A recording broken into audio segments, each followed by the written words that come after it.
విద్యా సంస్థల సమస్యలు పరిష్కారం కోరుతూ ఏబీవీపీ ఆధ్వర్యంలో ఈ నెల 14న నిర్వహించ తలపెట్టిన కళాశాలల బంద్ను విజయవంతం చేయాలని ఏబీవీపీ రాష్ట్ర వర్కింగ్ కమిటీ మెంబర్ ఆదిత్య పిలుపునిచ్చారు.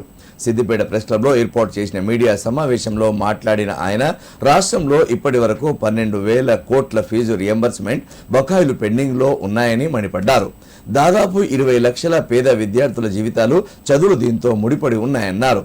కాంగ్రెస్ ప్రభుత్వం ఏర్పడిన తర్వాత గ్రీన్ ఛానల్ ఏర్పాటు చేసి ఫీజులు బకాయి లేకుండా చేస్తామన్న రేవంత్ రెడ్డి ఏం చేస్తున్నారని ప్రశ్నించారు. ప్రభుత్వ పాఠశాలలు మూసివేసే కుట్ర పన్నుతున్నారని మండిపడ్డారు. వెంటనే ప్రభుత్వ విద్యా సంస్థల్లో ఉన్న సమస్యలను సీఎం పరిష్కరించాలని డిమాండ్ చేశారు. ఈ నెల 14వ తారీఖు నాడు ఏబీవీపీ రాష్ట్ర వ్యాప్తంగా కళాశాలల బంద్కు పిలుపునివ్వడం జరిగింది. ఎందుకోసం అంటే ఈరోజు ప్రధాన డిమాండ్ ఒకటే, రాష్ట్రంలో సుమారుగా 12,000 కోట్ల ఫీజు రియంబర్స్మెంట్ బకాయిలు పెండింగ్లో ఉన్నాయి. ఈరోజు ఏ రాష్ట్ర ప్రభుత్వం అయినా ఏ ప్రభుత్వం ఏర్పడినా కూడా మొదటిగా పట్టించుకోవాల్సినటువంటి శాఖ ఏదైనా ఉన్నదంటే విద్యాశాఖ. ఈరోజు విద్యాశాఖను తన వద్దనే పెట్టుకున్నటువంటి రాష్ట్ర ముఖ్యమంత్రి ఇప్పటి వరకు విద్యాశాఖ చేసింది ఏం లేదు.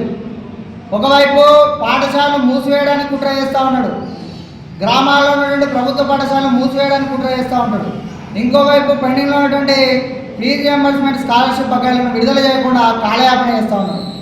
ఈరోజు తెలంగాణ రాష్ట్రంలో సుమారుగా 20 లక్షల మంది పేద మధ్యతరగతి విద్యార్థులు, ఎస్సీ ఎస్టీ బీసీ మైనార్టీ విద్యార్థులు ఫీజు రియంబర్స్మెంట్ పథకం పైన చదువుకునేటువంటి పరిస్థితి.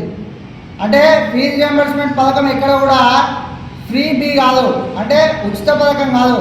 ఇది సుమారుగా 20 లక్షల కుటుంబాలను పేదరికం నుంచి వెళ్ళి మధ్యతరగతి కుటుంబాలకు తీసుకొచ్చేటువంటి ఒక అద్భుతమైనటువంటి పథకం. ఇట్లాంటి ఒక పథకాన్ని నిర్వీర్యం చేసి కార్పొరేట్ కళాశాలలతోటి హైకోర్టులో ఒక కేసు వేయించి పూర్తి స్థాయిలో ఫీజు రియంబర్స్మెంట్ పథకాన్ని ఎత్తివేయడానికి రాష్ట్ర